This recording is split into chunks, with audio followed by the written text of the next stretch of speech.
Good morning everyone. So this is revision for SSC CGL Tier 2 या फिर SSC CGL Mains Exam 2023 English language का revision है and I've been continuously making videos for English preparation. बहुत सारे ही topic हम लोगों ने cover किए हैं यहाँ पर, चाहे वो नरेशन हो, एक्टिव पैसिव हो, ग्रामर का दूसरा पार्ट हो या फिर वोकेबुलरी हो, synonyms, antonyms. We have covered all the topics.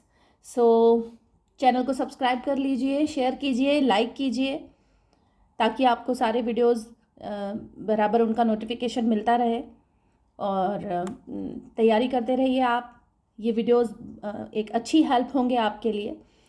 I try my best to explain in the way so that you can understand, you people can understand and you people can keep the thing in your mind, like आप memorize कर पाएँ चीज़ों को. So और फिर भी अगर आपको लगता है कि कुछ और ज़्यादा इम्प्रूव करना है, कुछ इम्प्रूवमेंट की, टीचिंग में इम्प्रूवमेंट की ज़रूरत है, प्लीज़ कमेंट सेक्शन में जाके कमेंट करिए. अगर आपको लग रहा है एक्सप्लेनेशन अच्छा है तो भी कमेंट करिए. It will be a motivation for me, right. So आज का जो टॉपिक है, हम लोग ग्रामर से रिलेटेड टॉपिक ही करने वाले हैं. एसएससी सीजीएल टीयर 2 में या फिर एसएससी सीजीएल मेंस का जो एग्ज़ाम है अभी अक्टूबर के लास्ट वीक में जो आपका होने वाला है, उसी एग्ज़ाम में क्वेश्चंस आते हैं फिल इन द ब्लैंक के. वहाँ पर ग्रामर से रिलेटेड क्वेश्चंस पूछे जाते हैं, ठीक है, या वर्ड से, अप्रोप्रिएट वर्ड से रिलेटेड भी हो जाएगा. एसएससी सीजीएल की जितने भी बच्चे तैयारी कर रहे हैं, जो भी एस्पिरेंट्स हैं, उन्हें ये बात बहुत अच्छे से पता चल भी गई होगी. और if you are not aware about it, you should understand कि वोकेबुलरी एक बहुत बड़ा रोल प्ले कर रही है एसएससी सीजीएल के एग्ज़ाम में. किस तरह के वर्ड्स आ रहे हैं ग्रामर में भी, आपको ग्रामर में भी जो ग्रामर चेक करते हुए अभी जो वर्ड्स है, सेंटेंस ग्रामेटिकली करेक्ट होने के साथ साथ कॉन्टेक्चुअली करेक्ट भी होना चाहिए. This is the demand of SSC CGL paper, right. You should be very vigilant while doing the question. आपको बहुत अच्छे से समझना है क्वेश्चन और फिर उसको करना, फिर आपको टिक करना है, right. So moving towards the first question. The first question says select the most appropriate option to fill in the blank. Select the most appropriate option to fill in the blank. यहाँ पर एक blank दिया हुआ है और sentence जो है वो आपका है, टिया wanted a dog that was dash then Larry's dog. ठीक है, टिया wanted a dog that was dash then Larry's dog. ये सेंटेंस देखते ही आपको समझ में आना चाहिए कि यहाँ पर THAN then लगा हुआ है. एक स्पेलिंग होती है THEN then, जिसका हिंदी मतलब होता है तब, उस टाइम, ठीक है. यहाँ THAN then है, इसका मतलब होता है कंपेयर कर रहे हैं किसी चीज़, कोई दो चीज़ों को कंपेयर कर रहे हैं, right. So Tia wanted a dog, Tia को एक डॉग चाहिए था, that was dash than Larry's dog. जो लैरी का जो डॉग है, वहाँ लैरी के डॉग से कुछ कंपेयर हो रहा है, तो टिया को कैसा डॉग चाहिए था जो लैरी के डॉग से कंपेयर हो रहा है वहाँ पे, तो लैरी के डॉग से स्मार्टी एंड स्ट्रांग हो. यहाँ कंपेयर नहीं है. कंपेरेटिव, देखिए 3 तरह की डिग्री होती है, पॉजिटिव, कंपेरेटिव और सुपरलेटिव. स्मार्ट या फिर स्ट्रॉन्ग, ये पॉजिटिव डिग्रीज हैं. स्मार्टर, स्ट्रॉन्गर, ये कंपेरेटिव डिग्री हैं. स्मार्टेस्ट, स्ट्रॉन्गेस्ट, ये सुपरलेटिव डिग्री हैं. Like my son is the smartest boy in the world, ठीक है, तो ये तो सुपरलेटिव डिग्री हो गया. अच्छा, Ram is smarter than Shyam, ये कंपेरेटिव डिग्री है. और Ram is a smart boy, ये पॉजिटिव डिग्री है. कंपैरेटिव डिग्री जहाँ पर देन लगा रहता है, वहाँ पर हम कंपैरेटिव डिग्री यूज़ करते हैं, जो ज़्यादातर, मतलब यूजुअली वो ER से बन जाता है, लेकिन सारे ऐसे नहीं होते. जैसे गुड, बेटर, बेस्ट, यहाँ पर बेटर जो है उसमें ER लगाने से नहीं काम चल जाएगा. बैड, वर्स, वर्स्ट, यहाँ पर भी ये सारे जो कंपैरेटिव या सुपरलेटिव बनते हैं वो एक ही तरह से नहीं बनते हैं, वो डिफरेंट भी हो सकते हैं. तो आपको थोड़ा प्रैक्टिस इस पर करना पड़ेगा, राइट. अब वापस से इसी सेंटेंस को देखते हैं हम लोग. Tia wanted a dog that was dash than Larry's dog. तो Tia wanted a dog that was smarty and strong than Larry's dog, ये तो पॉजिटिव वर्ड्स हैं, नहीं आएगा क्योंकि देन लगा हुआ है, तो हमें कंपेयर करना है. सेकेंड है, Tia wanted a dog that was smartest and strongest than Larry's dog. अगर वो स्मार्टेस्ट ही है तो देन क्यों लगा हुआ है, ये भी नहीं आएगा. थर्ड है Tia wanted a dog that was smarter and stronger than Larry's dog, ये आएगा। और फोर्थ ऑप्शन जो है उसमें है स्मार्ट एंड स्ट्रॉन्ग, ये पॉजिटिव डिग्री है। फर्स्ट वाले ऑप्शन में आपके स्मार्टी एंड स्ट्रॉन्ग है, जो कि बिल्कुल ही गलत है। तो राइट ऑप्शन होगा स्मार्टर एंड स्ट्रॉन्गर। क्यों होगा? क्योंकि देन लगा हुआ है, क्योंकि कंपेयर कर रहे हैं, इसलिए यहाँ पर कंपेरेटिव डिग्री लगेगी, जो कि है smarter and stronger. Okay, so moving towards the second question. Second question says select the most appropriate option to fill in the blank. Again एक ब्लैंक पूछा है, लेकिन ब्लैंक पूछने में यहाँ पर एक वर्ड आ रहा है, मतलब वोकेबुलरी का यहाँ पर फिर से एक इंपॉर्टेंट रोल बन रहा है.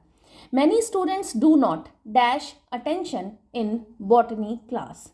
मैनी स्टूडेंट्स डू नॉट, मतलब जो सेंटेंस है वो है प्रेजेंट इंडेफिनिट का. मैनी स्टूडेंट्स प्लूरल है, उसके साथ में डू नॉट लगा है, मतलब बहुत सारे बच्चे बॉटनी क्लास में ध्यान नहीं देते. ठीक है, अटेंशन के आगे क्या आएगा? चार ऑप्शन है आपके पास में. एसएससी सीजीएल के जो एस्पिरेंट्स हैं वो ऑप्शन देखे बिना सेंटेंस को नहीं समझे. ये ग्रामर पूछ रहा है या कॉन्टेक्स्ट पूछ रहा है या वोकेबुलरी पूछ रहा है, एंटोनिम सिनोनिम क्या पूछ रहा है, आप ऑप्शन ज़रूर देखिए. ऐसा नहीं अपना दिमाग लगाने लगे, अच्छा ये सेंटेंस है, क्या होना चाहिए यहाँ पर, अटेंशन के पहले क्या आएगा. Don't think like this. You should be very smart while doing the question. आप पहले ऑप्शन देखिए, चार ऑप्शन में से, फिर देखिए कि अप्रोप्रिएट या सबसे अच्छा ऑप्शन क्या है. तो चार ऑप्शन आपके पास में यहाँ दिए हुए हैं: एग्जिबिट, ड्राइव, पे और ट्रेस. तो many students do not exhibit attention in botany class, चलिए मान लेते हैं ये हो सकता है. Many students do not pay attention in botany class, ये तो देखते ही समझ आ गया होगा, यही है इसका राइट ऑप्शन, लेकिन हम लोग बाकी ऑप्शन भी देखेंगे. थर्ड वन इज थर्ड है पे अटेंशन और second drive. So many students do not drive attention in botany class, ये तो बिल्कुल भी नहीं हो सकता. ठीक है. Fourth, many students do not trace attention in botany class, ये भी नहीं हो सकता. आप कंफ्यूज हो सकते हो कहीं ना कहीं एग्जिबिट से. एग्जिबिट का मतलब होता है शो, रिवील, डिस्प्ले, मैनिफेस्ट, मतलब किसी चीज़ को दर्शाना. सो अटेंशन दर्शा रहे हैं. जो हिंदी मीडियम वाले बच्चे हैं वो कहीं ना कहीं इसमें कंफ्यूज हो सकते हैं कि एग्जिबिट कर रहा है मतलब कोई चीज़ दर्शा रहा है, कोई चीज़ दिखा रहा है, तो अटेंशन दर्शा रहे हैं वो. लेकिन कुछ वर्ड्स होते हैं जिनके साथ, मतलब कुछ फ्रेजेस होती हैं जो पर्टिकुलर होती है. पे अटेंशन, हम लोग यूजुअली इस तरह का वर्ड का यूज़ बहुत जगह करते हैं. आप रेलवे स्टेशन पे, किसी तरह के अनाउंसमेंट में ये वर्ड अटेंशन के साथ में पे वर्ड आता है. ठीक है. तो many students do not pay attention in botany class. Exhibit नहीं होगा. एग्जिबिट मतलब होता है शो, रिवील, डिस्प्ले या मैनिफेस्ट करना. ठीक है, कुछ दर्शाना. ड्राइव मतलब होता है ऑपरेट, पायलट, हैंडल, मैनेज. कैसे ड्राइव करोगे, कैसे ऑपरेट करोगे, कैसे वो कोई भी चीज़ कैसे वर्क करती है, तो that is drive. Pay attention, पे मीन्स लाइक पे मीन्स नोटिस ऑफ समवन और समथिंग, है ना. आप किसी चीज़ पर ध्यान दो, तो अटेंशन, किसी चीज़ के ऊपर ध्यान दो. लाइक एग्जांपल देखिए, students don't pay attention when the lecture is boring. जब लेक्चर बोरिंग होता है तो स्टूडेंट्स अटेंशन नहीं देते. ठीक है. ट्रेस मतलब होता है फाइंड और डिस्कवर बाय इन्वेस्टिगेशन. कोई इन्वेस्टिगेशन करना, तो उसमें कोई चीज़ खोज लेना, ढूंढ लेना, तो that is trace. Example, police are trying to trace a white van seen in the area. वो पुलिस जो है वो ट्रेस कर रही है एक वाइट वैन को, ट्रेस करने की कोशिश कर रही है. सो यहाँ पर राइट ऑप्शन होगा pay attention. Right. Question number 3 says the following sentence has been divided into parts. कई पार्ट्स में है, ऐसे क्वेश्चंस आएंगे आपके एसएससी सीजीएल में. One of them may contain an error. कुछ पार्ट्स में एक सेंटेंस को बांट दिया है, उसमें से एक पार्ट में एरर हो सकता है. मे लिखा हुआ है, मतलब पॉसिबिलिटी है कि एरर हो या फिर नहीं भी हो. Select the part that contains the error from the given option. If you don't find any error, mark no error as your answer. ये क्वेश्चंस जो होते हैं वो खतरनाक होते हैं, क्योंकि वो डायरेक्ट नहीं बोल रहा है कि कोई एरर है. हो भी सकता है, नहीं भी हो सकता है. तो कई बच्चों को तो ये लगता है कि एरर है ही नहीं, और कई को लगता है कि ऐसा हो ही नहीं सकता कि ऐसा क्वेश्चन बने जिसमें एरर ना हो, तो वो ज़बरदस्ती एरर ढूंढ के निकाल लेते हैं उसमें से. दोनों ही तरह की चीज़ों में आप बायस्ड नहीं हो सकते। सेंटेंस को देखिए, एरर लग रहा है तो वो एरर होगा। अगर आपको कोई एरर नहीं लग रहा है तो ज़रूर आप ऑप्शन नो एरर पर टिक लगाइए। ठीक है, सेंटेंस देखते हैं हम इसका। Dan needed help to get the tight coat off him. तो डैन नीडेड हेल्प, डैन जो है, डैन एक नाम है यहाँ पर। ये नाम बड़े अजीब अजीब से देंगे आपको ताकि आप वहाँ भी कंफ्यूज हो जाएं, राइट। सो यहाँ पर डैन जो है वो एक व्यक्ति है, व्यक्ति का नाम है। डैन नीडेड हेल्प, डैन को हेल्प की ज़रूरत थी। टू गेट द, क्योंकि टू गेट द, अब गेट द उसको कुछ काम था। टू गेट द क्या काम था? टाइट कोट ऑफ हिम, उसका जो कोट था वो टाइट था। Tight coat off him, to get the tight coat off him, to get the. अब इसके आगे गेट द के बाद में कुछ तो आना चाहिए ना। गेट द क्या वर्ब क्या है? टू गेट द कुछ तो वर्ड यहाँ पर आएगा। तो सबसे पहली बात तो आप समझ लीजिए कि जो एरर है वो टाइट कोट ऑफ हिम में है, क्योंकि डैन नीडेड हेल्प कोई एरर नहीं है। टू गेट द यहाँ पर भी कोई एरर नहीं है। द से आप एरर मत समझ लीजिए कि द आर्टिकल लगा हुआ है तो द यहाँ पर क्यों आ रहा है। द टाइट कोट है क्योंकि द टाइट कोट, ऐसा कोई टाइट कोट है जिसका जो पर्टिकुलर कोट है इसलिए द लगाया हुआ है, वहाँ द गलत नहीं है। Dan needed help to get the tight coat off him. Tight coat off him, यहाँ कुछ वर्ड मिसिंग है। I have prepared one answer for you, detailed answer है, देखिए आप उसे। A corrected version of the sentence could be Dan needed help to get the tight coat off him. Off मतलब put off, ठीक है। उसको जो टाइट कोट है वो टाइट कोट उसने पहन तो लिया, लेकिन अब उसको टाइट कोट पुट ऑफ करना है, तो यहाँ पर इसीलिए OFF ऑफ आएगा। करेक्ट सेंटेंस जो है, तो डैन यहाँ पे सब्जेक्ट है, ठीक है, एक व्यक्ति का नाम है डैन सब्जेक्ट है। नीडेड एक हेल्प है, नीडेड एक वर्ब है, and help is the direct object. Needed help जो है वो डायरेक्ट ऑब्जेक्ट है यहाँ पर, right. To get is an infinitive phrase that describes the purpose or action. To get क्या है? जैसे to go, to come, to say, to speak, ये इस तरह के जो to के साथ में V1 आता है उसे हम बोलते हैं infinitive phrase, ठीक है। तो to get is an infinitive phrase that describes the purpose or action. Action दिखा रहा है। The tight coat is the object of the infinitive phrase. Infinitive phrase जो to get है, to get the tight coat of him is a prepositional phrase indicating the direction of the location of the action. of him, उसका जो tight coat था उसे put off करने के लिए Dan को ज़रूरत थी हेल्प की। सो यहाँ पर ऑफ वर्ड मिसिंग है, इसीलिए थर्ड जो पार्ट है सेंटेंस का वो थर्ड पार्ट गलत है। डैन नीडेड हेल्प सही है, टू गेट द सही है, टाइट कोट ऑफ हिम ये गलत है, राइट। तो ऐसे आप टुकड़े टुकड़े करके उसका ग्रामर समझें, उसका कॉन्टेक्स्ट समझें और फिर एक सही आंसर पे पहुँचें। ऐसा नहीं है कि इस तरह के आंसर में तो एरर हो ही नहीं सकता कि एरर हो, या ऐसा नहीं हो सकता कि एरर नहीं हो तो ज़बरदस्ती एरर ढूंढ लेना है, या एरर होते हुए भी नो एरर दिखा देना है। You should be very vigilant, बहुत ध्यान से करना है ये क्वेश्चंस। एक एक नंबर इम्पॉर्टेंट है, एक एक क्वेश्चन इम्पॉर्टेंट है और टाइम भी इम्पॉर्टेंट है। तो जब आप क्वेश्चंस कर रहे हैं, जो मॉक टेस्ट दे रहे हैं, उसमें टाइमर लगा के मॉक टेस्ट दें। इंग्लिश के क्वेश्चन आप कितनी देर में कर रहे हैं, टाइमर लगाएं फिर क्वेश्चंस करें, okay. So next question is select the most appropriate option to fill in the blank. आपको अप्रोप्रिएट ऑप्शन निकालना है, एक ब्लैंक दिया हुआ है उसे फिल करने के लिए। And the sentence is the management wants to dash restrictions at the work place. बहुत ही ईजी क्वेश्चन है, 4 ऑप्शन देखते ही आपको तुरंत समझ में आ जाएगा ये 4 ऑप्शन हैं इसके। मैनेजमेंट, सेंटेंस क्या है? See the sentence again. The management wants to dash restrictions at the work place. Management wants to break restrictions at the work place. Restrictions तोड़ना चाहता था? बिल्कुल नहीं। मैनेजमेंट रिस्ट्रिक्शंस तोड़े, और रिस्ट्रिक्शंस थोड़ी तोड़े जाते हैं, रिस्ट्रिक्शन तो लगाए जाते हैं। ठीक है, रूल्स तोड़े जाते हैं, रिस्ट्रिक्शंस तो लगाए जाते हैं। इम्पोज मतलब रिस्ट्रिक्शंस लगाना। सेटल, रिस्ट्रिक्शंस सेटल नहीं किए जाते, डिस्प्यूट सेटल किए जाते हैं। एनकरेज, मोटिवेट करना, रिस्ट्रिक्शंस को मोटिवेट कर रहा है, नो। कॉन्टेक्स्ट देखा जाएगा इसमें, ग्रामर चेक नहीं हो रही है यहाँ, कॉन्टेक्स्ट चेक हो रहा है। ब्रेक रिस्ट्रिक्शंस गलत है, इम्पोज रिस्ट्रिक्शंस सही है, सेटल रिस्ट्रिक्शंस गलत है, एनकरेज रिस्ट्रिक्शंस गलत है, राइट। एक्सप्लेनेशन देखिए इसका। A corrected version of the sentence would be the management wants to impose restrictions at the workplace.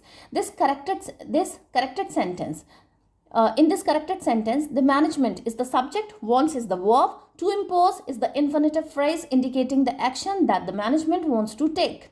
Restrictions is the direct object of the verb wants. At the workplace is the prepositional phrase providing information about where the restrictions are to be imposed. ये पूरा का पूरा sentence है, sentence का analyse है, analyse किया है sentence को, ओके। अच्छा, ये पूरे का पूरा जो पीडीएफ फॉर्म, जो भी रिटन वर्क है, पूरा पीडीएफ फॉर्म में आपको मिल जाएगा। आप टेलीग्राम चैनल से जुड़ जाइए, टेलीग्राम चैनल में पूरा पीडीएफ आपको मिल जाएगा, ताकि आप उसकी सॉफ्ट कॉपी निकाल पाएँ या हार्ड कॉपी निकाल पाएँ, और कोई कन्फ्यूज़न है तो ये डिटेल डिस्क्रिप्शंस आपको मिल जाएंगे। लेक्चर के डिस्क्रिप्शन बॉक्स में आपको टेलीग्राम चैनल का लिंक मिल जाएगा, टेलीग्राम चैनल से जुड़ जाइए और पीडीएफ यहाँ से आप ले सकते हैं। चैनल को ज़रूर सब्सक्राइब कर लीजिए, शेयर कीजिए और लाइक कीजिए, राइट। अच्छा, चलिए क्वेश्चन नंबर 5 की तरफ चलते हैं। Question number 5, it says select the most appropriate option to replace the underline word in the given sentence. Given sentence है, उसमें अंडरलाइन वर्ड है, उसको रिप्लेस करना है हमें। Hrithik is slow than her. Again than लगा हुआ है, मतलब कंपैरेटिव डिग्री यहाँ पर आएगी। देखते ही समझ जाना चाहिए, देन लगा हुआ कंपैरेटिव डिग्री आएगी, ठीक है। अब comparative degree I will explain it later, पहले 4 ऑप्शन देख लीजिए। Hrithik is slowest than Heer, slowest नहीं आएगा, सुपरलेटिव डिग्री है। ऋतिक इज मच स्लो, ये डबल नहीं बता सकते, मच स्लो गलत है, ठीक है। इस स्लो के साथ में मच या मोर ऐसा नहीं आएगा, मच स्लो नहीं। Then Hrithik is slower than Heer, यही है right option. Hrithik is slowest than Heer. Slowest के साथ में अगर सेंटेंस बनता तो ऐसा नहीं बनता। I have selected some sentences for you, ताकि आप कंपैरेटिव, ये जो देन के साथ में सेंटेंस बन रहे हैं, कंपेयर करना सीखें आप कि कैसे कंपेयर करते हैं। So comparing equality, when two things are equal, you can use as या फिर not as to indicate equality. Like she is as tall as her brother, वो अपने भाई के बराबर लंबी है। This car is not as fast as that one, ये कार is not, ये कार उस कार के बराबर तेज नहीं चलती। तो जब एक साथ आप क्वालिटी को कंपेयर करेंगे तो एज या नॉट एज लगा सकते हैं। कंपेयरिंग मोर देन 2, 2 से ज़्यादा में कंपेयर करेंगे तो when comparing more than 2 things use the before the adjective और adverb and of after it. जैसे she is the tallest of the 3 sisters, यहाँ पर द क्यों लगा 3 सिस्टर्स में? क्योंकि पर्टिकुलर 3 सिस्टर्स ही हैं, उनमें वो सबसे लंबी है, ठीक है। सेकेंड इसका एग्जाम्पल देखिए। This is the most expensive restaurant in the town, ये सबसे एक्सपेंसिव, सबसे महंगा रेस्टोरेंट है, टाउन का सबसे महंगा रेस्टोरेंट है। यहाँ पर आप सबसे मतलब सुपरलेटिव दिखा रहे हैं। यूजिंग लेस में क्या करेंगे हम? To express the lesser degree और something, use less before the adjective और adverb. This movie is less interesting than the last one. Second example देखिए। She has less money than her sister, उसके पास में कम पैसा है अपनी सिस्टर्स की तुलना में, उसकी सिस्टर की तुलना में उसके पास कम पैसा है। कंपैरेटिव एडवर्ब बनाने के लिए हम क्या करेंगे? Adverbs can also be used in comparisons, add more before the adverb to form the comparative. Examples, he runs more quickly than she does, वो ज़्यादा तेज़ दौड़ता है, जितना कि वो तेज़ दौड़ती है उससे ज़्यादा एक मेल है वो तेज़ दौड़ता है। ही लगा हुआ है इसलिए मेल के लिए आ रहा है, right. She sings more beautifully than anyone I know, जितने लोगों को मैं जानता हूँ उनसे वो ज़्यादा अच्छा गाती है, राइट। तो आप एडवर्ब की तरह भी देन लगा के कंपेयर कर सकते हैं।